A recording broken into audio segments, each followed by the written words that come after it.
And but you said you're like a high D, is that right? Yeah, so I'm a pretty high D. I'm in the 80% D, and then I was something like 40, 50, 60% I. So it was like my D's and I's were kind of up here, and then everything else was way down to the bottom. Yeah. And I think that's interesting because you'll often see this where a lot of partners, either husbands and wives or business partners, you and I work on a business together. We are opposite, right? I'm very DI, you're very C. C and S, you said, were kind of your primary and secondary. Mhm. And so that makes a lot of sense. And you see this kind of happen naturally. It's not like went out there and said, hey, who is this hiring manager person who can help me with this part of my business that happens to be a C and an S because I'm a D and an I. But sometimes these opposites almost attract because they have the things in your business or your life, if you're talking about your spouse, that are opposite of you. My wife is much more reserved than I am. And so by us having our different personality types, we get to have a lot more different experiences than we would if we were both D's, right? And if you're both D's, you'll probably be clashing heads all the time anyway, because you both want to make decisions, right? Whereas my wife is very indecisive. I get the, hey, honey, where do you want to go for dinner? And I ask her, and she can't come up with a decision to save her life. And she asked me, and I was like, we're going here. And she's like, okay, I guess that's where we're going.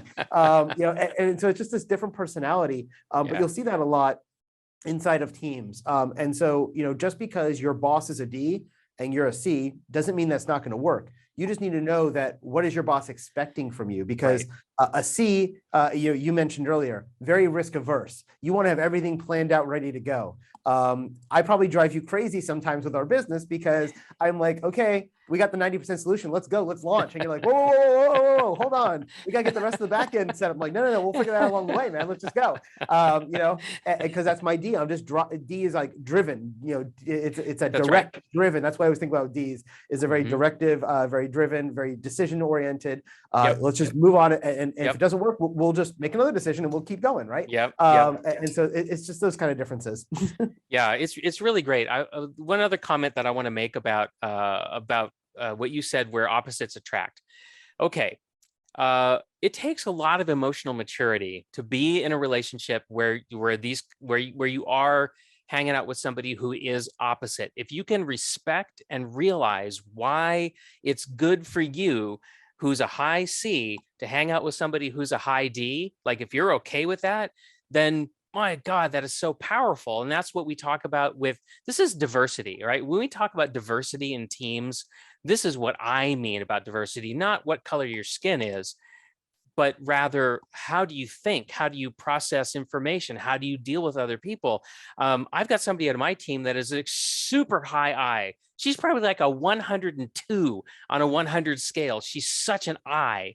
And it's great because I'm a low I. And guess what? We need somebody who can go out there and talk to prospective customers and just listen to them talk all day long and just be there and be available and answer questions and blah, blah, blah, and all that stuff. That is not my strength, people.